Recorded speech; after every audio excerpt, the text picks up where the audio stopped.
সুপ্রিয় দর্শক, বন্দর স্টিল লেট এডিশনে আপনাদের স্বাগতম। সঙ্গে আছি আমি জাহিদুর রহমান খান। আজ আলোচনার বিষয় আওয়ামী লীগের পথ চলার ৭২ বছর।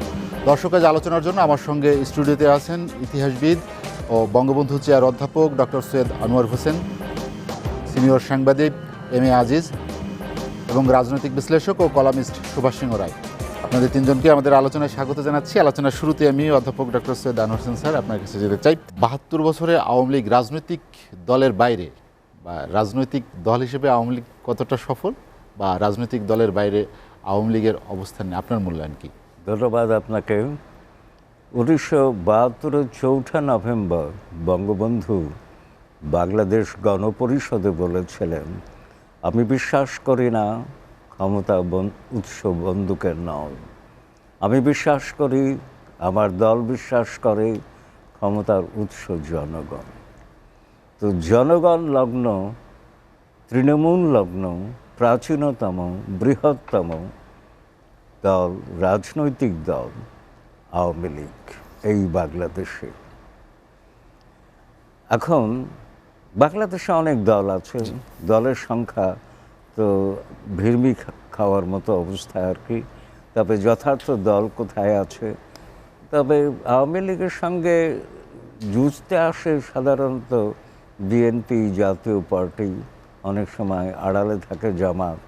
কোনোটিকে আমি দল মনে করি না, কারণ দলের সংজ্ঞা বিষয়ক যত বই আছে মোটামুটি আমার পড়া আছে, তাতে দেখেছি যে সেনা ছাউনি থেকে কোনো দল তৈরি হয় না, আবার ধর্মের ভিত্তিতে কোনো দল তৈরি হয় না। ধর্ম ব্যক্তিগত ব্যাপার, ধর্ম যার যার, রাষ্ট্রসভা। তো এই এই রাজনৈতিক দলের মরুভূমিতে মরুদ্যান রচনা করেছে আওয়ামী লীগ। এখন আওয়ামী লীগ শুরু থেকে আজ অবধি জনগণের সঙ্গে আছে, এবং জনগণের সঙ্গে কতটুকু আছে তার সর্বসাম্প্রতিক দৃষ্টান্ত যে ২০শে জুন মাননীয় প্রধানমন্ত্রীর সিদ্ধান্ত অনুযায়ী কিন্তু জনগণের অর্থে, আওয়ামী লীগের পকেটে কোনো টাকা নেই, জনগণের টাকাই থাকে। প্রধানমন্ত্রীর পকেটেও কোনো টাকা থাকে না, জনগণের টাকা। সেই টাকায় সাহসী সিদ্ধান্তের পরিপ্রেক্ষিতে ৫৩,০০০ ভূমিহীন গৃহহীন মানুষ ঘর পেয়েছে। এই এমন কাজ তো সূচনা হয়েছিল বঙ্গবন্ধুর আমলে, মাঝখানে আর হয়নি, এখন হচ্ছে। কাজেই আওয়ামী লীগ জনগণের সঙ্গেই আছে।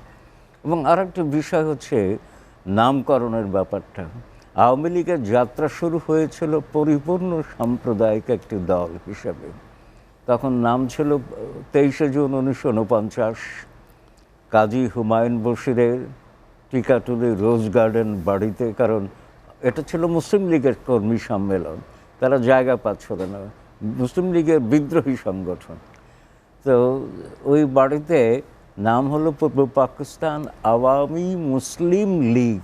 লক্ষ্য করতে হবে, আওয়াম হলো জাতি, জনগণ, মুসলিম লীগই থাকলো, অর্থাৎ মুসলিম লীগের জনগণ লগ্ন একটা সংস্করণ তৈরি করা হচ্ছিল। কারণ মুসলিম লীগ ততদিনে জনগণের কাছে থেকে বিচ্ছিন্ন হয়ে গেছে, ষড়যন্ত্রী ভূস্বামীদের দল। তো এই নামটা নিয়ে বেশ কিছু ধোঁয়াশা আছে যে আওয়ামী মুসলিম লীগ।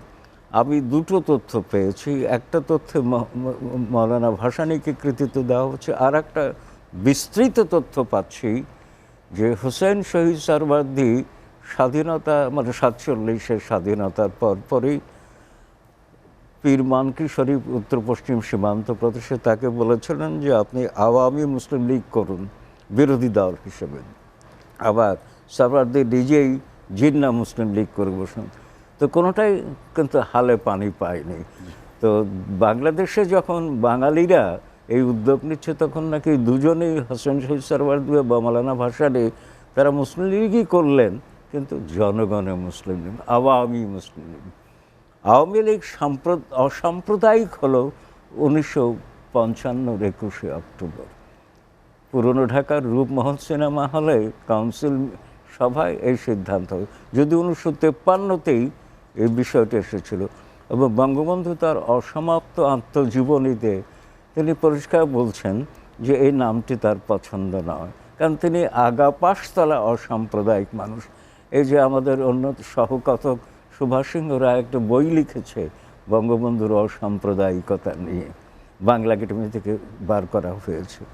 তো কিন্তু বঙ্গবন্ধু মেনে নিয়েছিলেন যে সবাই এটা ভেবেছে, মেনে সিদ্ধান্ত নিয়েছে, পরিস্থিতি পরিবেশ সহায়ক হলেই নামটা ছুটে যাবে, তাই হয়েছে। এমনকি অলি আহাদও পছন্দ করেননি।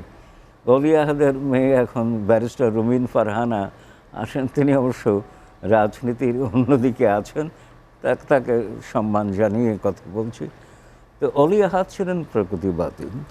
তো এখন আওয়ামী লীগ যখন হলো তখন থেকে আজ অবধি লক্ষ্য করুন যে এই দলটি কিন্তু গড়ে উঠেছে, বিকশিত হয়েছে বাবা এবং মেয়ের হাত ধরে, বঙ্গবন্ধু, তার কন্যা শেখ হাসিনা।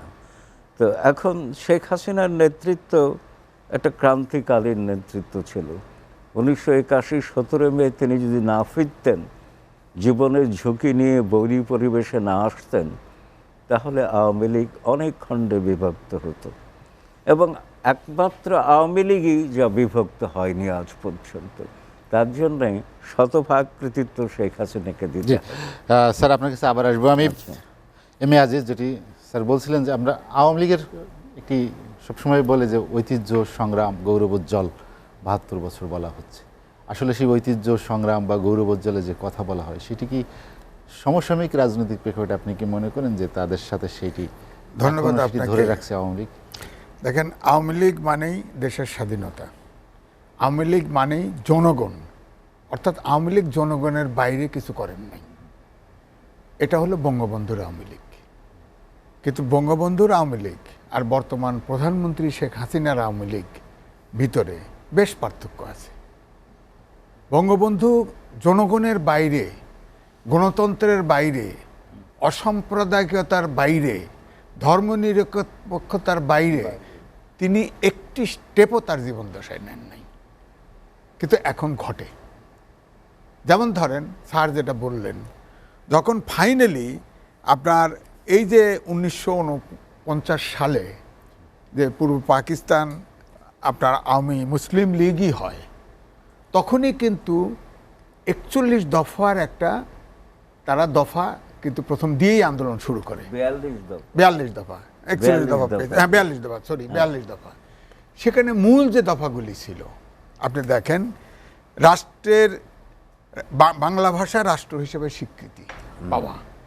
তাহলে সেই সময়ের এখন পর্যন্ত কি বাংলা ভাষা, আমাদের সার্বজনীন বাংলা ভাষাটা কি বাস্তবায়ন হয়েছে?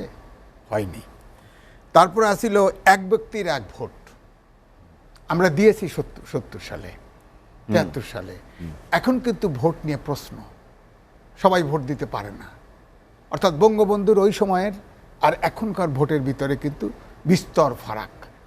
এখন বিরোধী দল বলেন, জনগণ বলেন, অনেকেই বলেন, সুশীল সমাজ বলেন যে ভোট আর নিরপেক্ষ হয় না। টিআইবিও বলছে যে নিরপেক্ষ রাজনীতির সংস্কৃতি আর নাই। তো দুই হলো পূর্ণ গণতান্ত্রিক ব্যবস্থা।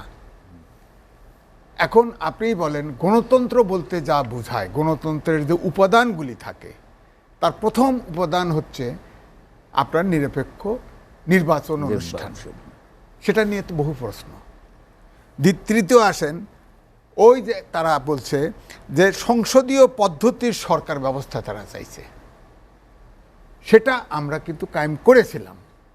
কিন্তু এখন কিন্তু বহুদলীয় সংসদীয় ব্যবস্থা আছে, কিন্তু সেইভাবে ক্রিয়াশীল নাই। ক্ষমতা চলে গেছে আমলাদের হাতে, ব্যবসায়ীদের হাতে, রাজনীতিবিদদের হাতে ক্ষমতা নাই।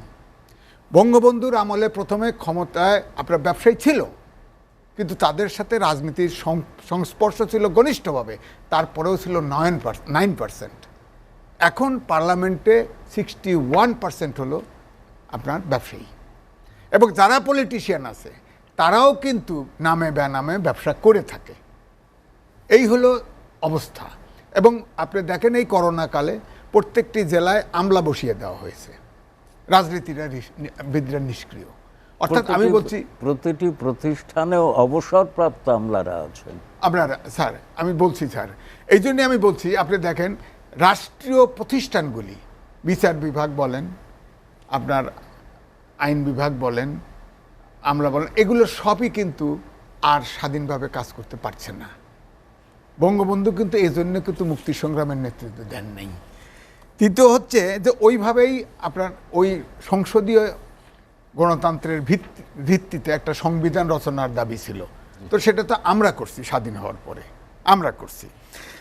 আঞ্চলিক স্বায়ত্তশাসন, এটা একটা দাবি ছিল। এখন আমরা তো আঞ্চলিক স্বায়ত্তশাসন বঙ্গবন্ধু চেয়েছে, এখন আমাদের দেশে আঞ্চলিক বৈষম্য আছে না? প্রত্যেকটা বিভাগের সাথে বৈষম্য আছে না? বৈষম্য আছে তো, অর্থাৎ আমরা এটাও বাস্তবায়ন করতে পারি নাই। তৃতীয় হচ্ছে পাকিস্তানের 2 অঞ্চলের বৈষম্য দূরীকরণ। এখন তো আমরা মানুষে মানুষে বৈষম্য শুরু হয়ে গেছে। 2% লোকের হাতে 80% অর্থ সম্পদ চলে গেছে। আগে ছিল করোনাকালের আগে 20 ভাগ হতদরিদ্র, করোনা এসে 30 ভাগ। আপনার পরিসংখ্যান ব্যুরোর হিসাব 4.5 কোটি লোক অপ্রাতিষ্ঠানিক খাতে তারা কর্মহীন। তো এগুলি তো আছেই। এখন প্রশ্ন হচ্ছে যে আরো অনেক কথা ছিল, আপনি বোধহয় হাত নাড়াচ্ছেন। আপনার কাছে আবার আসবো আমি। সুভাষ সিংহ রায় যেটি বলছিলেন যে আকাঙ্ক্ষা নিয়ে মুক্তিযুদ্ধ হয়েছিল, বঙ্গবন্ধু যে জন্য মুক্তিযুদ্ধের ডাক দিয়েছিলেন সেই আকাঙ্ক্ষা পূর্ণ হয়নি। আরেকটি বিষয় যেটি স্যার বললেন, ডক্টর সৈয়দ আনোয়ার হোসেন স্যার যেটি বললেন যে সাম্প্রদায়িক দল হিসেবে জন্ম নিয়ে অসাম্প্রদায়িক রাজনীতিকে ধারণ করে এই পর্যন্ত আসা আওয়ামী লীগের জন্য আসলে কতটা চ্যালেঞ্জের ছিল? আপনাকে অসংখ্য ধন্যবাদ। আপনার সহ সকলের সুস্বাস্থ্য কামনা করছি, দর্শকদের সুস্বাস্থ্য কামনা করছি। আজিজ ভাই তো খুব কায়দা করে কথা বলেন এবং একটা ফাঁক খুঁজছিলেন, এবং কথা বলতে বলতে একটু ক্লান্ত হয়ে গেছিলেন। তখন আপনার দিকে ঝুঁকে বলছেন যে আপনি হাত নাড়াচ্ছেন। অন্য কোনো অনুষ্ঠানে তাকে কিন্তু এভাবে দেখি নাই। অতএব সে এখানেই সেট টানতে চেয়েছিলেন, আপনি তাকে আরো কথা আছে, তাহলে বলে নেই, শেষ করি। কথা তো অবশ্যই আছে, একটা কথা বললেন, আমি আপনাকে বলি, সংবিধানের প্রস্তাবনায় নাই আওয়ামী লীগ, শেষ করি, স্বাধীনতার ঘোষণাপত্রে নাই আওয়ামী লীগ, সংবিধানের মূলনীতির মধ্যেও নাই আওয়ামী লীগ। ওই যে অর্থাৎ বঙ্গবন্ধুর আওয়ামী লীগ আর এই আওয়ামী লীগ আদর্শচ্যুত হয়ে গেছে। জি, আমরা যে টিআইবি প্রসঙ্গ আনছিলেন, তা ট্রান্সপারেন্সি ইন্টারন্যাশনাল বাংলাদেশ, তাই তো? টিআইবির বক্তব্য দিয়ে এআইবির কথা বলেছেন, তার মানে এমএ আজিজ ইন্টারন্যাশনাল বাংলাদেশ। কথা যেগুলো, তথ্য যেগুলো থাকবে, তথ্যগুলো কিন্তু সঠিক হওয়া প্রয়োজন। আজকের এই দিনে ৭৩তম আওয়ামী লীগের জন্মদিনে আমি এই দলটির যারা নেতা জীবন দিয়েছেন এই ৭২ বছরে, এবং বঙ্গবন্ধুর নেতৃত্বে আজকের এই বাংলাদেশের এই অগ্রযাত্রা, কিংবা বাংলাদেশের যে সমৃদ্ধির অগ্রযাত্রার যে ইতিহাস, সেই ইতিহাসে বাংলাদেশ এখন সারা পৃথিবীতে একটি নাম, যেই নাম জাগরণ ঘটিয়ায় সারা পৃথিবীতে। আমি সেই জায়গায় নানাকে অধ্যাপক সৈয়দ আনোয়ার হোসেনের একটি লেখার একটি লাইন উল্লেখ করছি, আজকেই বেরিয়েছে। দলটি তার আবর্তন বিবর্তনে নেতৃত্বের বিচারে পিতা কন্যার কাছে ঋণী। আপনি যদি এই ৭২ বছরের ইতিহাস যদি পর্যবেক্ষণ করেন, বঙ্গবন্ধু শেখ মুজিব তার রাজনৈতিক জীবনের ইতিহাস হচ্ছে ১৩,১৪০ দিনের। এই ১৩,১৪০ দিনের মধ্যে মাত্র তিনি ১৩১৪ দিন রাষ্ট্রীয় ক্ষমতায় ছিলেন। এবং সবচেয়ে আশ্চর্যের ব্যাপারটি, যেটা স্যার শুরু করেছেন, ওই জায়গায় আজিজ ভাই কায়দা করে রাখেননি, সেটা হচ্ছে বঙ্গবন্ধু শেখ মুজিব তার অসমাপ্ত আত্মজীবনীতে এক জায়গায় বলছেন যে আমি কথা চিবাই না, যা বিশ্বাস করি তা বলি, এজন্য আমাকে বিপদে পড়তে হয়। এটা আমার একটা স্বভাবের দোষ বলতে পারেন, গুণও বলতে পারেন, এবং আমি ভুল হলে তা সংশোধন করি। আপনি যদি ইতিহাস দেখেন, ৪০-এর দশকের দিকে যখন মুসলিম লীগের যে মধ্যভাগে, এটা বলা যায় বঙ্গীয় মুসলিম লীগের রাজনীতির একটি উদারকরণ অংশ, তারা রাজনীতির মোল্লাতন্ত্রের বিরুদ্ধে কিংবা সাম্প্রদায়িকতার বিরুদ্ধে একটা অবস্থান গ্রহণ করলো, হোসেন সৈয়দ সরওয়ার্দী নেতৃত্বে সেই অংশগ্রহণ, এবং এই রক্ষণশীল অংশের বিরুদ্ধে অবস্থান করতে যে খুঁজে পেল তরুণ শেখ মুজিবকে। মানে এই অনুষ্ঠানের মধ্যে তো আর সব কিছু উপস্থাপন করা যায় না। বঙ্গবন্ধু শেখ মুজিব সেই নেতা যিনি 1947 সালের 15ই আগস্টের পর মাত্র তিনি 22 দিনের মাথায় গণতান্ত্রিক যুবলীগ গঠন করলেন। এবং অসমাপ্ত আত্মজীবনী নিশ্চয়ই আজিজ ভাই পড়েছেন, আমার মতন অনেকবার না পড়লেও 2-1 পড়েছেন কিংবা একবার পড়ার চেষ্টা করেছেন। একবার পড়ছি। কারণ যেহেতু অনুষ্ঠানে আসতে হয়, নানা কারণে কায়দা করে কথা বলতে হয়, অতএব এগুলো তথ্যসূত্রগুলো লাগে। তা এখন সেই 22 দিনের মাথায় যে গণতান্ত্রিক যুবলীগ, সেই যুবলীগের কাজ কি হবে? বঙ্গবন্ধু তার অসমাপ্ত আত্মজীবনীতে উল্লেখ করছেন যে কমনাল হারমোনি তৈরি করবার জন্য এবং স্পষ্ট করে দাঙ্গা হাঙ্গামা বন্ধ করবার জন্য। আবার বলছেন হিন্দুরা যাতে দেশ ত্যাগ না করে। এবং তার 138 দিনের মাথায় কিন্তু বাংলাদেশ, তখনকার পূর্ব পাকিস্তান মুসলিম ছাত্রলীগের জন্ম দিলেন। স্যার একটু উল্লেখ করেছেন এই 4 জানুয়ারিতে যারা যারা উদ্যোক্তা ছিলেন তার মধ্যে অলি আহাদও কিন্তু একজন ছিলেন, পূর্ব পাকিস্তান মুসলিম ছাত্রলীগের। অলি আহাদ কিন্তু এই মুসলিম শব্দটি বাদ দিতে চেয়েছিলেন, কিন্তু তার পরবর্তী জীবনের ইতিহাস আবার ভিন্ন। কিন্তু বঙ্গবন্ধু শেখ মুজিব খুব দৃঢ়তার সাথে বলেছিলেন সময় আসে নাই। ঠিক ঠিক স্যার যেটা বর্ণনা করেছেন, যখনই সময় এসেছে, বাংলাদেশ সংস্কৃতির জাগরণ যখন ঘটেছে, তখনই কিন্তু তিনি মুসলিম শব্দটি বাদ দিয়েছেন। আওয়ামী লীগের ইতিহাস বাংলাদেশের রাজনীতির মূল ইতিহাস। আপনি যদি দেখেন কংগ্রেসের যে, ভারতের কংগ্রেসের যে 141 বছর বয়স, আপনি হিসেব করে দেখলে 1880 সালে কিন্তু কয়েকজন উদ্যোক্তা মিলে, এবং তার মধ্যে বুদ্ধিজীবী ছিলেন, তাদের মধ্যে পণ্ডিতজন ছিলেন, রাজনৈতিক সক্রিয় কর্মী ছিলেন, সবাই মিলে একটা কিছু করার চিন্তা করলেন ব্রিটিশদের হাত থেকে উদ্ধার পাওয়ার জন্য। সেটা 1885 সালে কিন্তু কংগ্রেসের জন্মের সূচনা হয়। আজকের রাজনীতির ইতিহাসগুলো কিন্তু বুঝে থাকা দরকার। আপনি আওয়ামী লীগের নিয়ে সমালোচনা করতে পারবেন, কিন্তু দীর্ঘ 72 বছরের ইতিহাসের বাঙালি জাতির যত অর্জন, আপনি যুক্তফ্রন্টের নির্বাচনের পরবর্তীতে যেই সরকার গঠিত হলো সেটা খুব বেশি দিনের না, তারপরেও কিন্তু যতগুলো বাঙালি জাতির অর্জন, সেই 21শে ফেব্রুয়ারি যে ভাষা দিবস, সেই ভাষা দিবসের মর্যাদা, সাধারণ ছুটি ঘোষণা থেকে শুরু করে এই বাংলা একাডেমির প্রতিষ্ঠা থেকে শুরু করে আপনি যতগুলো অর্জন দেখবেন বাঙালি জাতির ধাপে ধাপে, প্রতিটা বাড়ি কিন্তু আওয়ামী লীগ যখন রাষ্ট্র ক্ষমতায় ছিল তখনই কিন্তু হয়েছে। আমি শেষ করছি জায়গাটায়, ওই জায়গায় শেষ করছি যে আজকে আমাদের এখন কিন্তু বুঝে নেওয়া দরকার যে বাংলাদেশ আওয়ামী লীগ এই তৃতীয় বিশ্বের রাজনীতিতে, সাংগঠনিক রাজনৈতিক কার্যক্রমে কতটা জাতির জন্য, মানুষের জন্য ভূমিকা রেখেছেন আপনি সমালোচনা করতে পারবেন। অনেক খুঁটায় খুঁটায় 42, 41 এগুলো বের করে করে কথা বলতে পারবেন। বঙ্গবন্ধু হত্যাকাণ্ডের পরে মৌলানা আব্দুল হামিদ খান ভাসানী, যিনি এই আওয়ামী লীগের, পূর্ব পাকিস্তান মুসলিম আওয়ামী লীগের যিনি প্রতিষ্ঠাতা সভাপতি, তিনিও কিন্তু বঙ্গবন্ধু হত্যাকাণ্ডের আগে তার অবস্থান কি ছিল, পরবর্তীতে তিনি কি ভূমিকা রেখেছিলেন, আর জিয়াউর রহমানের শাসন আমলে কি ভূমিকা রেখেছিলেন। তিনি যখন ফিরে আসেন, জিয়াউর রহমান তাকে লন্ডনে পাঠিয়েছিলেন চিকিৎসা করতে। ফিরে আসার পরে 6 ফেব্রুয়ারি 1976 তিনি তেজগাঁ বিমানবন্দরে বলছেন যে বাজে গণপরিষদ কর্তৃক যে সংবিধান, সেই সংবিধান আমি মানি না, অতএব নতুন করে সংবিধান প্রণীত হইতে হইবে, সেই সংবিধানের আলোকে নির্বাচন হইতে হইবে। কারণ এখন যদি নির্বাচন হয়, আগে যারা ক্ষমতায় ছিল তারাই আবার ক্ষমতায় আসিবে। অর্থাৎ আওয়ামী লীগ যে জনগণ থেকে কখনোই বিচ্ছিন্ন হয়নি, এবং আওয়ামী লীগ বঙ্গবন্ধু বিহীন আওয়ামী লীগ যে তার আদর্শ অনুপ্রাণিত একটি দল, সেই দলকে মানুষ আবার ভোট দিবে, সেটা মৌলানা আব্দুল হামিদ খান ভাসানী। সুভাষ চন্দ্র রায়, আমরা একটা বিরতি নেব, বিরতির পর আবার আসবো। দর্শক, বন্দর স্টিল লেট এডিশনে নিচ্ছে একটা বিরতি, ফিরবো শীঘ্রই, সঙ্গেই থাকুন।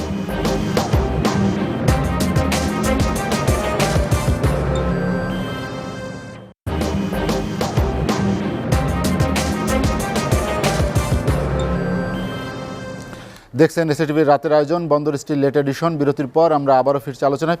অধ্যাপক ডক্টর সৈয়দ আনোয়ার হোসেন স্যার, যেটি সাংবাদিক এম এ আজিজ বলছিলেন যে আদর্শ চ্যুতির ঘটনা, যেটি বললেন যে 72 বছরে আওয়ামী লীগ তার আগের সেই চরিত্র নেই, বা স্বাধীনতার সময় যে আকাঙ্ক্ষা নিয়ে আওয়ামী লীগ রাজনীতি করত, সেই রাজনীতির ধারায় আর তারা নেই। ধন্যবাদ। বঙ্গবন্ধু খুবই খোলামেলা মানুষ ছিলেন, নিজের সাহস দুর্বলতা সব কিছুকেই তিনি জনগণের সঙ্গে ভাগ করে নিতেন। একবার তিনি বললেন যে আমি শয়তান নই, না আমি ফেরেশতা নই, শয়তানও নই, আমি মানুষ, আমি ভুল করবই, তবে আমার বাহাদুরি এই যে ভুল শুধরে নেবার মতো চেষ্টা আমার আছে। তো মানুষ প্রতিষ্ঠানকে পরিচালনা করে, মানুষের নেতৃত্বে প্রতিষ্ঠান পরিচালিত হয়। প্রতিষ্ঠান যে সবসময় ফেরেশতার মতো নির্ভুল থাকবে এটা আমি আশা করি না। সাংবাদিক এবে আজিজ যে প্রশ্নটি তুলেছেন, যে প্রসঙ্গটি এনেছেন, সেটা আমারও প্রসঙ্গ। যেমন 1973-এর 6 সেপ্টেম্বর আলজিয়ার্স জোট নিরপেক্ষ সম্মেলনে বঙ্গবন্ধু বললেন, বিশ্ব আজ দুভাগে বিভক্ত, শোষক আর শোষিত, আমি শোষিতের পক্ষে। শ্রোতা দর্শক সারিতে উপস্থিত ফিডেল কাস্ট্রো দৌড়ে এসে বললেন, মুজিব, এটা তো আমারও কথা, আমারও সংগ্রাম। তো সাংবাদিক এমএ আজিজ যখন বলেন আওয়ামী লীগের আদর্শ চ্যুতি, তখন আমার মনে হয় এটা আমারও কথা। আওয়ামী লীগের কাছে আমার প্রত্যাশা, আমাদের প্রত্যাশা অনেক বেশি। যার কাছে যত বেশি প্রত্যাশা থাকে তার সামান্য ত্রুটি বিচ্যুতি অনেক বড় হয়ে যায়। যেমন আমি খোলামেলা বলতে চাই যে 15তম সংশোধনীতে যখন হুসাইন মোহাম্মদ এরশাদ অবৈধ সামরিক স্বৈর শাসকের তৈরি করা বিধান রাষ্ট্রধর্ম আওয়ামী লীগ সংরক্ষণ করল, তখন আমার মনে আছে সংসদীয় কমিটিতে আমি 40 মিনিট কথা বলেছি ইসলাম রাষ্ট্রধর্মের বিরুদ্ধে। আমি বলেছি, বেগম সাজেদা চৌধুরী ছিলেন চেয়ারম্যান, কো চেয়ারম্যান, আমাদের অধ্যাপক সুরঞ্জিত আর অ্যাডভোকেট সুরঞ্জিত সেনগুপ্ত দাদা ছিলেন। তো সেখানে আমি বলেছি মুদ্রা কথাটি যে রাষ্ট্রধর্মের বিধান বঙ্গবন্ধু বিরোধী, রাষ্ট্রধর্মের বিধান গণতন্ত্র পরিপন্থী, রাষ্ট্রধর্মের বিধান ইসলাম পরিপন্থী। ইসলাম যদি রাষ্ট্রধর্ম সমর্থন করতো তো নবী করিম সাল্লাল্লাহু আলাইহি ওয়াসাল্লাম 622 থেকে 632 মদিনায় করতেন। বরং মদিনায় হিজরতের আগেই তাকে বলা হলো লাকুম দীনুকুম ওয়ালিয়া দীন, তোমার ধর্ম তোমার কাছে, আমার ধর্ম আমার কাছে। সূরা হজের 40 আয়াতে আল্লাহ পরিষ্কার ধর্মীয় বহুত্বের কথা স্বীকার করে নিয়েছে। সব কিছু বঙ্গবন্ধু সেই পথে ছিলেন। তো এখন আওয়ামী লীগ সংবিধানে রাষ্ট্রধর্ম আনল। সংবিধানে যদি রাষ্ট্রধর্ম থাকে তাহলে ওই ধর্মের বাইরে যারা অনুসারী আছে তারা সবাই দ্বিতীয় শ্রেণীর হয়ে যায়। আর একটি কথা, এটা আওয়ামী লীগের আদর্শ বিচ্যুতি, কারণ বঙ্গবন্ধু সংবিধানের 72 সংবিধানের 12-38 ধারা অনুযায়ী এগুলো নিষিদ্ধ করেছিলেন এবং বঙ্গবন্ধু বহু কথা বলেছেন যে আমরা নবী করিম সাল্লাল্লাহু আলাইহি ওয়াসাল্লাম ইসলামে বিশ্বাসী, লেবাস সর্বস্ব ইসলামে বিশ্বাসী। 28 অক্টোবর 1970 রেডিও টেলিভিশন ভাষণে তিনি বলতেন। অনেক কথা আছে, আমার নিজেরই লেখা আছে বঙ্গবন্ধু ধর্মানুভূতি এবং ধর্মীয় নীতি, বিস্তারিত আমি বলেছি। আওয়ামী লীগকে কেন এই পরিবর্তিত ধারায় নিজেদেরকে যুক্ত করতে কথা হলো? শেষ হয়নি, ভয়ঙ্কর কথা। হেফাজতের মতো নারী বিদ্বেষী মুক্তিযুদ্ধ বিরোধী দল এর সঙ্গে আওয়ামী লীগের সখ্য আমি পছন্দ করি না, কারণ তাদের নির্দেশে পাঠ্যপুস্তকে 17টি রচনা উধাও হয়ে গেছে। কওমি মাদ্রাসার সঙ্গে আমার মাননীয় প্রধানমন্ত্রী বঙ্গবন্ধু কন্যার সখ্য আমি পছন্দ করি না। রাজনীতি যাই হোক, রাজনীতির কৌশল আছে, রাজনীতির বাস্তবতা আছে, পরিবর্তিত পরিস্থিতি আছে, সব মেনে নিলাম, কিন্তু আমার মতো সাদামাটা মানুষ বঙ্গবন্ধুকে ধরে রাখতে চাই। তো সেই জন্যে আদর্শিক বিচ্যুতি বড় বেদনাদায়ক আমার কাছে। আমি সেই জন্য সবসময় বলি, যেমন অনেকগুলো টেলিভিশন চ্যানেলে আমার বক্তব্য গেছে, সাক্ষাৎকারে আমি বলেছি 72তম প্রতিষ্ঠা বার্ষিকীতে আমার একটি মাত্র প্রত্যাশা, আওয়ামী লীগ যেন আওয়ামী লীগ হয়ে ওঠে। স্যার, আপনার কাছে আবার আসবো আমি। এমএ আজিজ, আদর্শ চুক্তির যে কথা বলছিলেন, আপনার কাছে কেন মনে হলো যে আওয়ামী লীগ তার অবস্থান থেকে সরে এসেছে? বা আমার কাছে অনুমান, আমি তো আর বিশেষজ্ঞ নাই, একটা হলো গ্লোবাল পলিটিক্স। এটা কিন্তু একটা সারা পৃথিবীতে এখন উন্নয়নের জন্য গণতন্ত্র লাগবে এমন কোনো কথা নাই। উন্নয়ন তো আপনার রাজা শাসিত দেশেও হচ্ছে, আবার চীনেও হচ্ছে, একদলীয় শাসনেও হচ্ছে, যদিও তাদের ওখানে কমিউনিস্ট পার্টি 4টা আছে। এখন গণতন্ত্রের যে ব্যাখ্যা সারা পৃথিবী জুড়ে যদি আসলে সনাতনী গণতন্ত্রের কথা বলেন, তাহলে কিন্তু কোনো দেশ খুঁজে পাওয়া খুব দুষ্কর হবে। তবে গণতান্ত্রিক ইউরোপিয়ান দেশগুলোর যে দেশে গণতন্ত্র আছে, গণতন্ত্রের কাছাকাছি তারা চেষ্টা করে, এটা আছে, কিন্তু আমাদের নাই। আরেকটি রোগ হয়েছে আমার কাছে মনে হয়েছে, যে বিএনপি এবং জাতীয় পার্টি দুটি রাজনৈতিক দলের সংবিধানই হচ্ছে প্রেসিডেন্ট শাসিত গঠনতন্ত্র। প্রেসিডেন্ট যা বলবে সেটাই ফাইনাল। এটা বোধহয় আওয়ামী লীগের ভিতরে সংক্রমিত হয়েছে। কারণ যখন স্বাধীনতা যুদ্ধ হয়, আমি ইন্টারমিডিয়েট ফাইনাল ইয়ার পরীক্ষা দেই নেই, ফাইনাল ইয়ারের চিত্র আমি চোখে দেখেছি। আন্দোলনের সংগ্রামে 69 থেকে অংশগ্রহণ করেছি। ছাত্রলীগের কমিটি হতো, রাত দিন বসে, কেউ কোনো ইন্টারফেয়ার নেতা নির্বাচনের সময় করে নাই। সাবজেক্ট কমিটি বলা হতো, সারা দেশ থেকে প্রতিনিধি আসতো, তারা নির্বাচিত করতো। অনেক দূরবর্তী অবস্থান থেকে হয়তো কেউ কাউকে ফেভার করত। এখন আপনি দেখেন বৈঠক বসেন, শেষ পর্যন্ত হচ্ছে এক ব্যক্তি করে দিবে। আওয়ামী লীগেরটাও সব দলেরই তাই হচ্ছে। এবং এটা তো বিএনপির রোগ, এটা তো জাতীয় পার্টির রোগ, এটা সংক্রমিত হয়েছে। এটা হলো আমার একটা বক্তব্য। দ্বিতীয়টা হচ্ছে যে আওয়ামী লীগের এই যে আমাদের দেশের যে রাজনৈতিক চর্চা, অসহনশীলতা, বহুদলীয় গণতন্ত্রে সরকারি দল এবং বিরোধী দল, ডান হাত এবং বাঁ হাত, এই প্র্যাকটিসটা কখনো হয় নাই। বঙ্গবন্ধু একটা বিধ্বস্ত বাংলাদেশে, স্বাধীন বাংলাদেশে ক্ষমতায় বসলেন। স্বাধীনতার সংগ্রামের পক্ষের লোক ছিল তো ধরেন 27% অনুমান করা হয়, তার বাকি সবাই ভোটার, সবাই সমর্থন দিয়েছে। কেউ মুক্তিযুদ্ধ করেছে, কেউ সমর্থন দিয়েছে।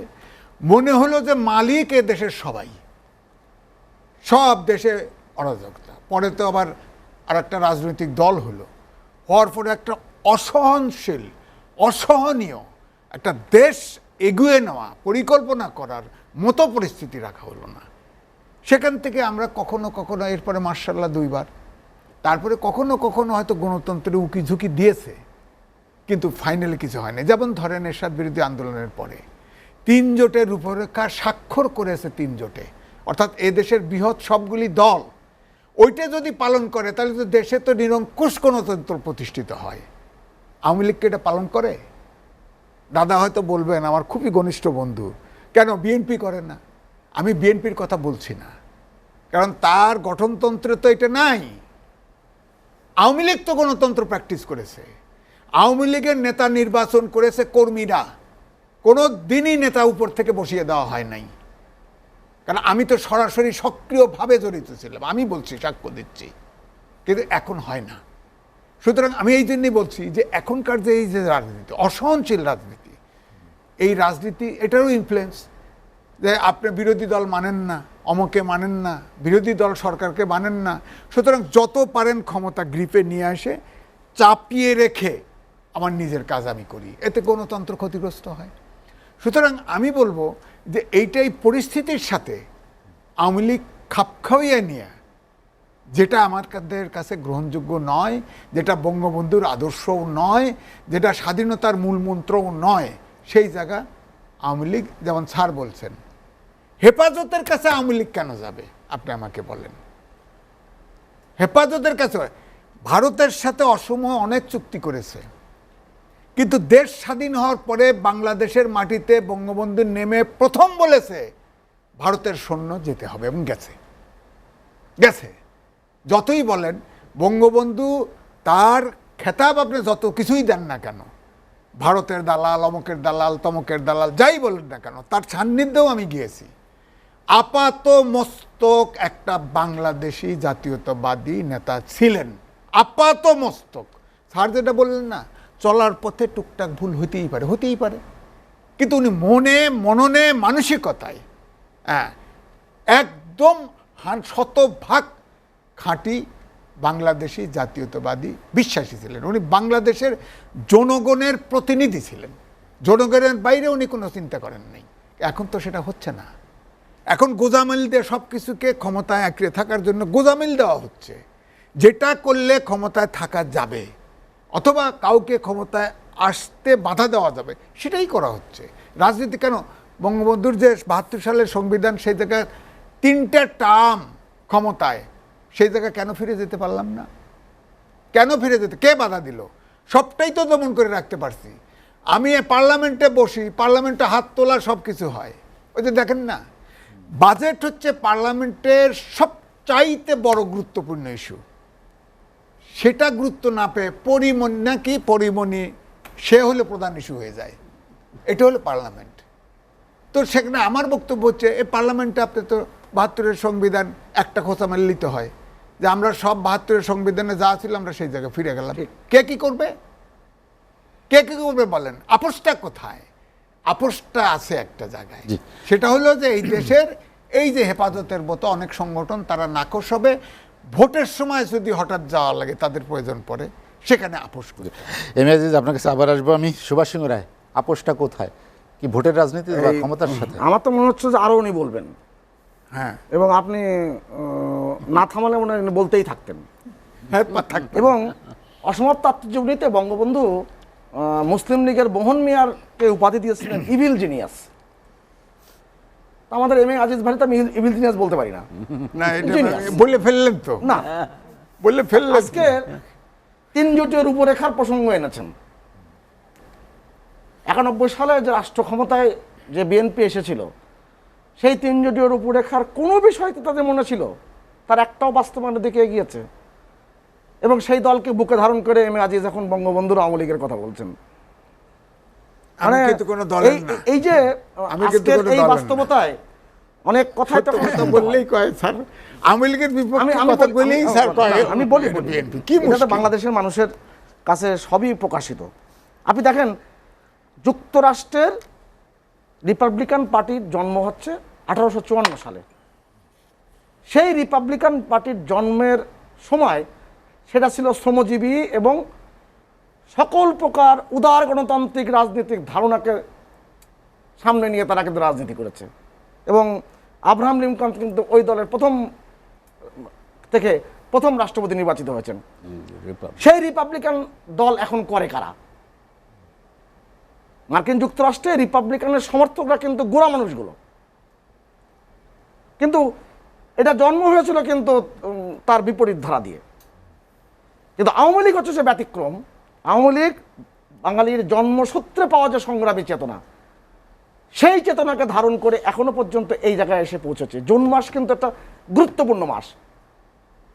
21 বছর পর, বঙ্গবন্ধু হত্যাকাণ্ডের 21 বছর পর, কারণ উনি কোনো দল করেন না, কিন্তু বঙ্গবন্ধু হত্যাকাণ্ডের পর বাংলাদেশের যে পরিস্থিতি হয়েছিল, সেই পরিস্থিতিতে কিন্তু ওনারা সবাই অনেকে কিন্তু নানান রকমভাবে নানান শাখা প্রশাখায় বিভক্ত হয়ে গেছেন। কারণটি হচ্ছে এখানেই, এই সময়কালীন সময় বাংলাদেশে কি ঘটেছিল, বাংলাদেশকে কোন জায়গায় নিয়ে যাওয়া হয়েছিল। এখন আপনি বলবেন যে বিএনপি, জাতীয় পার্টি এরা যে পথে গেছে, সেই পথে কি আওয়ামী লীগ যাবে? না, সেই পথে আওয়ামী লীগ গেছে already। আস্তে শেষ করি আমি, আপনার সময় আমি কথাই বলিনি। ঠিক আছে, গেছে নি। আওয়ামী লীগের কাছে মানুষের প্রত্যাশার জায়গাটা খুব বেশি, যেটা অধ্যাপক সৈয়দ আনোয়ার হোসেন বললেন। ঠিক আছে। যেই দলটি রাষ্ট্র ক্ষমতায় থেকে বাংলাদেশ 32তম দেশ হয়, যেই দেশের আপনার এই যে আজকে আমার পারমাণবিক বিদ্যুৎ কেন্দ্র প্রতিষ্ঠিত হয়, সারা পৃথিবীতে মাত্র 32টা দেশের আছে, এর আগে 31টা দেশ হয়েছে। সারা পৃথিবীতে 57তম দেশ স্যাটেলাইটে, মানে আকাশের উপরে তার স্যাটেলাইট গিয়েছে, বঙ্গবন্ধু স্যাটেলাইট থেকে শুরু হয়েছে। অতএব প্রত্যাশার জায়গাটা কিন্তু জনগণের কিন্তু আওয়ামী লীগের কাছে খুব বেশি বেশি বলেই ওই রবীন্দ্রনাথের সেই বিখ্যাত উক্তি যে আমি সকল কাজেই পরের প্রত্যাশা করি, পরের সামান্য ত্রুটি লইয়া আকাশ বিদীর্ণ করি।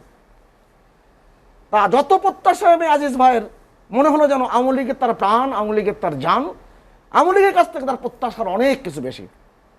বেশি তো বটে, কিন্তু বাস্তবতা হচ্ছে দেশ বানাইছে বাংলাদেশের রাজনীতিতে যে সমস্ত কালো অধ্যায় বঙ্গবন্ধুর নাম নিশানা মুছে ফেলবার জন্যে বাংলাদেশে যে চক্রান্তটি হয়েছে বঙ্গবন্ধু হত্যাকাণ্ডের পর থেকে, আওয়ামী লীগের কোনো প্রেস লিস্ট ছাপেনি, সাংবাদিকতা করেন।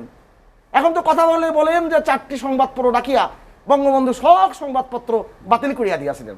আজিজ ভাই এমন ঢঙে বলেন যেন বাংলাদেশে হাজার হাজার পত্রিকা ছিল। বাংলাদেশে তখন ঢাকায় কটা পত্রিকা ছিল? তখনও শখানেক ছিল। আর কি আশ্চর্য কথা বলেন না, শখানেক ছিল। আবার নাম বলেন কয়েকটা, আমার কাছে রেকর্ড আছে। আপনি 7টার নাম বলেন না। আমি নাম বলতেছি, ওই আমার মোবাইলে আছে। মোবাইল মুখে বলেন না, 7টার নাম বলেন। এখন এমন কায়দা করে বলেন। এই হচ্ছে বঙ্গবন্ধুর পরবর্তী রাজনীতিতে। বঙ্গবন্ধু শেখ মুজিবুর রহমান জীবনের 40% জেলে কাটিয়েছেন তার 55.5 বছরের জীবনে। তিনি 48% সময় তার কাজ দিয়েছেন সংগঠনের পিছনে, আর 12% পেয়েছেন তার নিজের জন্য এবং নিজের পরিবারের জন্য।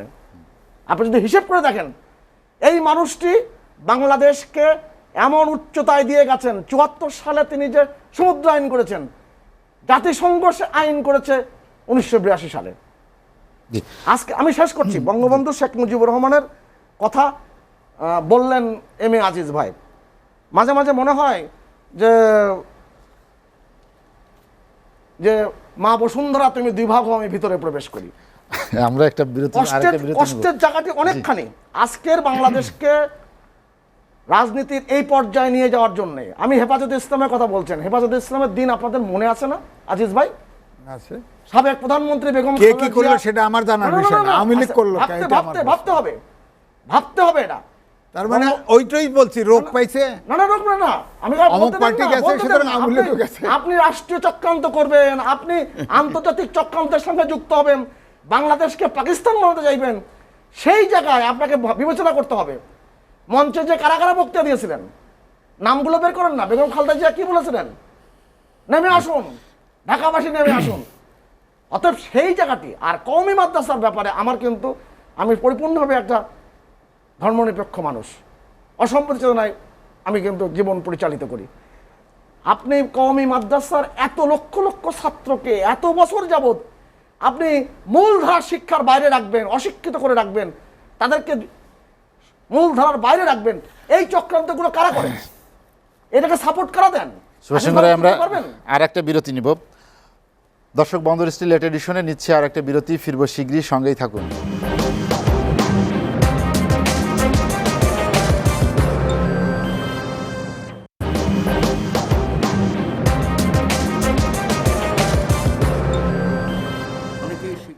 দেখছেন এসএটিভির রাতের আয়োজন বন্দর স্টিল লেট এডিশন। বিরতির পর আমরা আবারও ফিরছি আলোচনায়।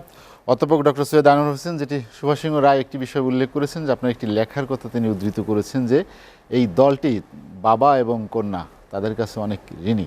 শুধু দল বলবো না, বাংলাদেশ বা আওয়ামী লীগ কতটা ঋণী আসলে বঙ্গবন্ধু। ধন্যবাদ। আমি ইতিহাসের নগণ্য মানুষ, আমি যা বলি যা লিখি তথ্যের ভিত্তিতেই তা করি। তথ্য নেই, আমি নেই, বায়বীয় কিছু আমার দ্বারা সম্ভব না। আমি যখন পিতা পুত্রীর কথা বলেছি, ইতিহাসের দিকে তাকিয়ে সে কথা বলেছি। ইতিহাসের আয়নায় যে প্রতিবিম্ব পেয়েছি তাই আমি বলেছি। সুভাষ সিংহ রায়কে ধন্যবাদ দেবো তার সৌজন্য, যে তিনি আমার এই বক্তব্য উদ্ধৃত করেছেন। আমি বিশ্বাস করি আওয়ামী লীগ নামে যে দলটি আজকে দেশের ক্ষমতায় আছে, সেই দলটি তো এই দুজনের কাছেই ঋণী। আমি তো কিছুক্ষণ আগেই বলেছি, 81-তে আওয়ামী লীগ অনেক খণ্ডে বিভক্ত হবার কথা। শেখ হাসিনা এলেন ঐক্যের প্রতীক হিসেবে, সে ঐক্য ধরে আছেন। বাংলাদেশের সব দল ভেঙেছে, আওয়ামী লীগ ভাঙেনি। 81-তে ভাঙার কথা ছিল মে মাসে, শেখ হাসিনা ভাঙতে দেননি, এই একটি কথা। সুভাষ সিংহ রায় যে কওমি মাদ্রাসা সম্পর্কে যেটা বলেছে, আমি তার মতের প্রতি পরিপূর্ণ শ্রদ্ধা জানাচ্ছি, কারণ আমি ভলতেয়ারের অনুসারী। যে তুমি যা বলো তা আমি ঘৃণা করি, কিন্তু তোমার তা বলার অধিকার সংরক্ষণের জন্য আমি প্রাণ দিতেও পারি, এটা বঙ্গবন্ধু বিশ্বাস করতেন। তো আমার কথা হচ্ছে, বাংলাদেশের শিক্ষা ব্যবস্থায় গোড়ায় গলদ আছে, যে গলদটিকে জিয়ে রেখেছে বর্তমান সরকার। আওয়ামী লীগের কাছে এটা আমি প্রত্যাশা করিনি। আমার কাছে একটি তথ্য আছে ডক্টর মল্লিকের কাছে থেকে শোনা, তিনি আর কোথাও লেখা নাই। আমি এখন লিখছি বঙ্গবন্ধু শিক্ষা দর্শন, ওর মধ্যে আমি রাখব।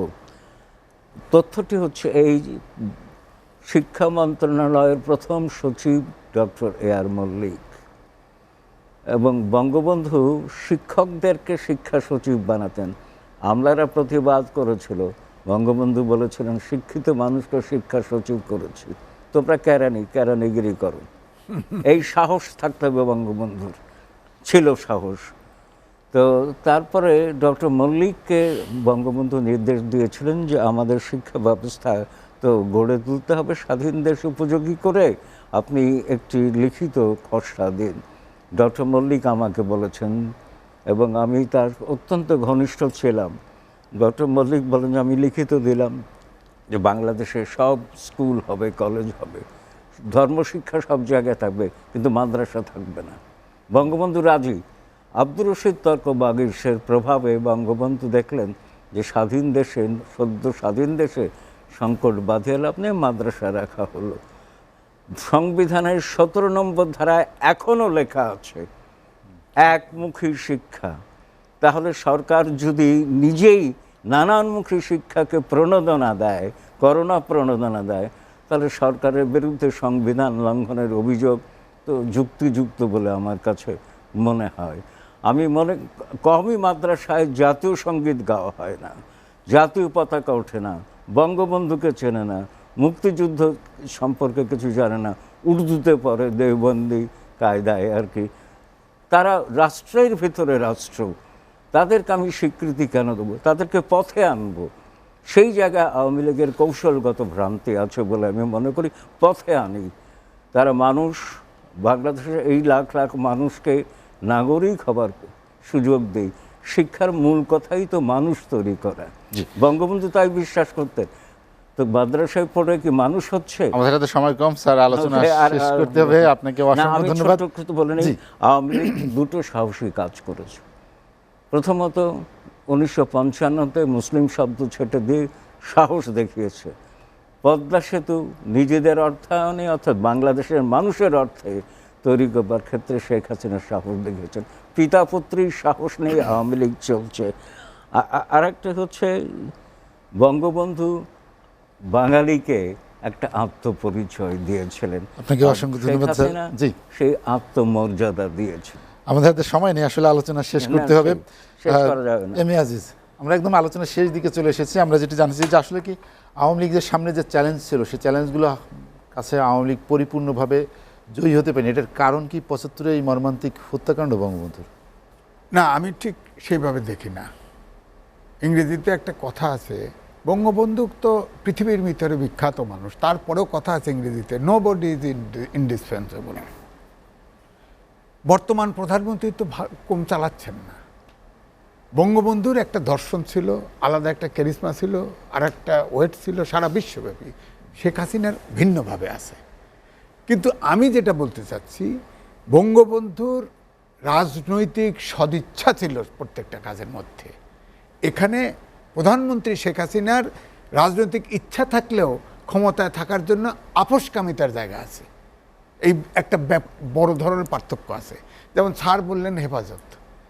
আমার কথা হচ্ছে, আমাদের বাংলাদেশে ইংরেজি বাংলা মিডিয়ামে প্রায় 10 প্রকারের শিক্ষা ব্যবস্থা আছে। আপনি 10 প্রকারের চিন্তার জাতি তৈরি করতেছেন।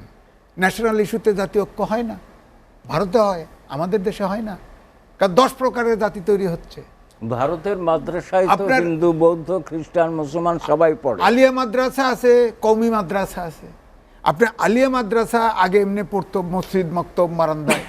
এখন আপনি তাকে মাস্টার ডিগ্রি দিলেন, তাদেরকে আলাদা বোর্ড দিলেন যেখানে সরকারের নিয়ন্ত্রণ নাই।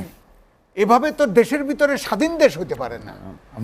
এই জন্য আমি বলছি যে অনেক অর্জন আছে, যেমন জিডিপি গ্রোথ, আয়ু বৃদ্ধি, সামাজিক নেটওয়ার্ক বৃদ্ধি, অনেক কিছুই আছে।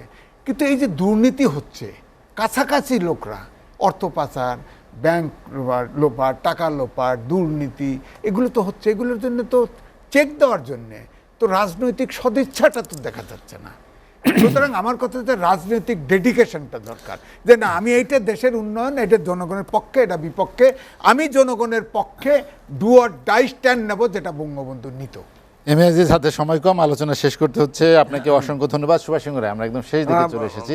মানে অনেকগুলো ঝামেলাপূর্ণ কথাবার্তার সূত্রপাত করেন আজিজ ভাই, যে বঙ্গবন্ধুর আদর্শের কথা বলতে যান, আবার অর্ধেকটা বলেন, অর্ধেকটা বলতে পারেন। আবার এই যে 4 দশকের শেখ হাসিনার যে পথ চলা, সেই পথ চলাকে গুরুত্ব দিতে চান না। জি। এবং তিনি 81 সালে 17ই মে যখন ফিরে আসেন, তখন আজিজ ভাইদের প্রিয় মানুষরা একটা কমিটি করেছিলেন, শেখ হাসিনা আগমন প্রতিরোধ কমিটি।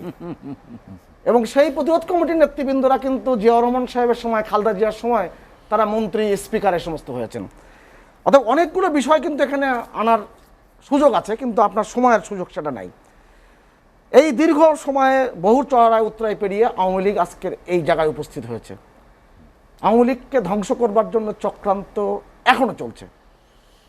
মনে রাখা দরকার, সারা পৃথিবীতে যে কটি রাজনৈতিক দল আপনার তাদের জন্মসূত্রে পাওয়া সংগ্রামী চেতনাকে ধারণ করে আছে, তার মধ্যে আওয়ামী লীগ হচ্ছে সবচেয়ে বড় অন্যতম। এখানে অনেকগুলো বিষয় সামনে আসবে। জনগণের কথা বলা হয়। শেখ হাসিনা দেশে ফিরে আসার পর থেকে এ পর্যন্ত যে কটি জাতীয় নির্বাচন হয়েছে, প্রত্যেকটি নির্বাচনে আওয়ামী লীগ আগে নির্বাচনের চেয়ে বেশি ভোট পেয়েছে। অতএব জনগণ থেকে বিচ্ছিন্ন করার যে বিষয়গুলো বারবার তুলে আনা হয়, কায়দা করে তোলা হয়, সেগুলো একেবারে আদৌ সত্য নয়। এবং আসলে তারা তো অনেক কিছু ধামাচাপা দিতে চায়। এখন ধামাচাপা যখন দেওয়া হয়, তখন এক পর্যায়ে ধামাকে চাপা দেওয়ার জন্য কিছু আর খুঁজে পান না। অনেকগুলো দুর্ভাবনার ঘটনা। বঙ্গবন্ধু হত্যাকাণ্ডের পরে বিচার করা যাবে না, আইন তৈরি করলেন, এবং সেই আইন হলো পার্লামেন্টে করলেন 1919 সালে পার্লামেন্টে। খন্দকার মোস্তাক খুনি, সেগুলো ইন্ডিয়ান অর্ডিন্যান্স, আর জিয়াউর রহমান করলো আইন। এবং আজকের এই প্রেক্ষাপটে আপনি হিসেব করে দেখুন, কেউ কখনো ভেবেছে? আমরা 80-র দশকের প্রথম দিকে ভাবি নাই বঙ্গবন্ধু হত্যাকাণ্ডের বিচার বাংলাদেশে সম্পন্ন করা যাবে। শেখ হাসিনা সেই কাজটি কিন্তু করেছেন। তিনি যুদ্ধাপরাধীদের বিচারের মতন একটি দুরূহ কাজ তিনি কিন্তু হাতে নিয়েছেন। এবার যেই কাজটি বঙ্গবন্ধু 83টা ট্রাইব্যুনাল করেছিলেন, তিনি অনেকের বিচার সম্পন্ন করেছিলেন। জিয়াউর রহমান সাহেব এক ঘোষণায় তিনি 11,000 যুদ্ধবন্দীদের ছেড়ে দিয়েছিলেন। আজকে আজিজ ভাইয়ের প্রিয় মানুষ যারা অন্য দলের মুখপাত্র হিসেবে প্রতিদিন বক্তৃতা দেন, তার মরহুম পিতাও ওই 11,000 যুদ্ধবন্দীর একজন ছিলেন। অর্থাৎ অনেকগুলো কথা কিন্তু এখানে বলা যায়। তাই এই প্রেক্ষাপটে আওয়ামী লীগ আজকের যে 73তম জন্মদিনের আজকের এই লগ্নে আমি মনে করি, যেটা অধ্যাপক সৈয়দ আনোয়ার হোসেন তার লেখায় উল্লেখ করেছেন, আওয়ামী লীগের সামনে অনেকগুলো চ্যালেঞ্জ আছে। সেই চ্যালেঞ্জগুলো আগামী দিনের জন্য আওয়ামী লীগকে মোকাবেলা করতে হবে, এবং এটা শেখ হাসিনার নেতৃত্বেই, বঙ্গবন্ধু কন্যার নেতৃত্বেই সম্ভব। তার মধ্যে কি অন্যতম অসাম্প্রদায়িক রাজনীতি? অবশ্য অনেকগুলো চ্যালেঞ্জ আছে। এই যে বৈষম্য বৃদ্ধি যা রোধ করতে হবে, আপনি অস্থির উত্তাল সমাজকে সামাল দিতে হবে, অনেকগুলো বিষয় আছে। এবং মানুষের যে আজকে জীবন মানের উন্নয়ন ঘটেছে, কিন্তু অস্থিরতা বেড়েছে, এটা রোধ করতে হবে, এবং দুর্নীতিকে ঝেঁটিয়ে বিদায় করতে হবে। এটার জন্য যে লড়াইয়ের যে জায়গাটি, সেই জায়গাটি আজকের প্রধানমন্ত্রী শেখ হাসিনা, সুভাষ সিং রায়, একটা কথা বলি। আওয়ামী লীগের নেতা কর্মীদের হাতে সময় কম, আলোচনা এই- ঠিক আছে। জি। একটি মানুষ দেখাতে পারবেন বিএনপি কিংবা আওয়ামী লীগ নেতা, যে লোক তার রাজনীতি করতে যে জীবনের সর্বস্ব হারিয়েছেন। অথচ আওয়ামী লীগ, এই আওয়ামী লীগের গত 72 বছরে অসংখ্য নেতা পাবেন যারা জীবনে তার সর্বস্ব হারিয়েছেন। 500 বিঘা জমি নষ্ট করেছেন, পিতৃ প্রদত্ত সম্পত্তি ধ্বংস করেছেন, একবার 2-3টে সিনেমা হল ছিল, এরকম অনেক লোকের আছেন, তারা জীবন নষ্ট করেছেন, সমস্ত কিছু করেছেন। সুভাষ চন্দ্র রায়, আওয়ামী লীগ হচ্ছে নিপীড়িত বঞ্চিত মানুষের দল। আপনাকে অসংখ্য ছোট্ট ধন্যবাদ। একটি হাতে কথা- সময় কম, আলোচনা শেষ করতে হচ্ছে। আমি ছোট্ট একটা কথা বলবো। এই 72 আজকে বছর আওয়ামী লীগের, এখানে একটি নাম কিন্তু একদমই উচ্চারিত হয় নাই, সেটা হলো বাংলাদেশ ছাত্রলীগ। এই স্বাধীনতার যুদ্ধের আগ পর্যন্ত বড় ধরনের 7-8টি আন্দোলন হয়েছে। এই আন্দোলনটা মূলত করেছে ছাত্রলীগ, জি। এবং স্বাধীনতায় অংশগ্রহণে যারা শহীদ হয়েছে তার ভিতরেও ছাত্রলীগের ছেলেরাই বেশি শহীদ হয়েছে। আমি যদি বলি, কোনো আওয়ামী লীগের নেতার সন্তান বা আওয়ামী লীগ কিন্তু হয়নি, ছাত্রলীগ হয়েছে। আমরা ছাত্রলীগটা কিন্তু আলোচনায় আনলাম না। মেয়াজিজ, আচ্ছা, আপনাকে এই কথাগুলো কিন্তু অসংখ্য বিভ্রান্তিক ধন্যবাদ। অনেক জি। যুক্তি থাকে, এবং অনেকগুলো কায়দা করে বলা হয়। অধ্যাপক এই ডক্টর জন্য সৈয়দ তো সময় প্রয়োজন। আনোয়ার হোসেন, সুভাষ সিং রায়, আপনাদেরকেও অসংখ্য ধন্যবাদ। দর্শক, জানিয়ে রাখি, বন্দর স্টিল লেট এডিশন পুনঃপ্রচার হয় সকাল 8টায়। আজ এ পর্যন্তই। ভালো থাকুন, সুস্থ থাকুন, এসএটিভির সঙ্গেই থাকুন।